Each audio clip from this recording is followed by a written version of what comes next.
Coming up next week in Brussels, a Luxembourg presidency, PNR, migration and historical artifacts. Welcome to the agenda. Passenger name record, the once lambasted proposal which would allow for the collection of traveller information, will be the big vote of the week at the Parliament. PNR was put on the back burner as MEPs push to get data protection reform in place.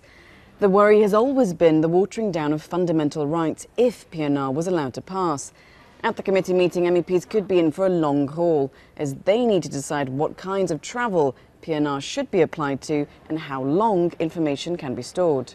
It was an EU Council presidency that started on the 3rd of July. And how did they celebrate? With a picnic. Hopefully they got a few sandwiches in because the next 6 months are going to be anything but a picnic for Luxembourg. The Grand Duchy takes on their 12th presidency at a time of turmoil for Europe. The Greece crisis still casts a dark shadow, along with migration and security. Ministers of Luxembourg will descend on the Parliament to present their priorities, making the rounds of committees all week.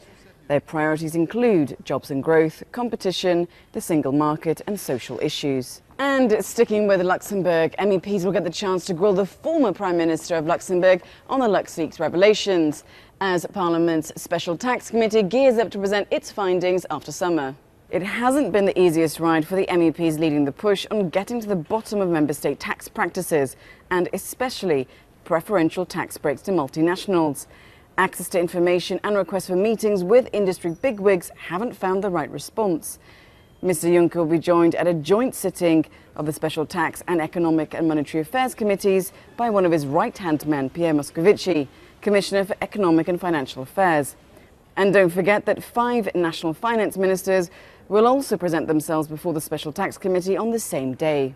EU leaders finally green-lighted emergency plans to relocate thousands of refugees. Now it's the turn of the Parliament to vote and discuss those plans. 40,000 migrants already in Italy and Greece will be voluntarily taken in by other member states over 2 years to try to share the burden. Parliament had pushed for 50,000, but it's a situation in member states' hands. EU leaders have also approved 20,000 migrants waiting in third countries to be provided with sanctuary in Europe. The Civil Liberties Committee will vote on Thursday.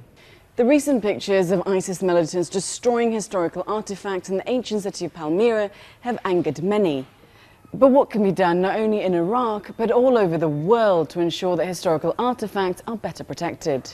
The Culture Committee will hold a public hearing with experts from the International Criminal Court, UNESCO and Interpol to discuss not only what they can do, but how to share responsibility and go after the criminals.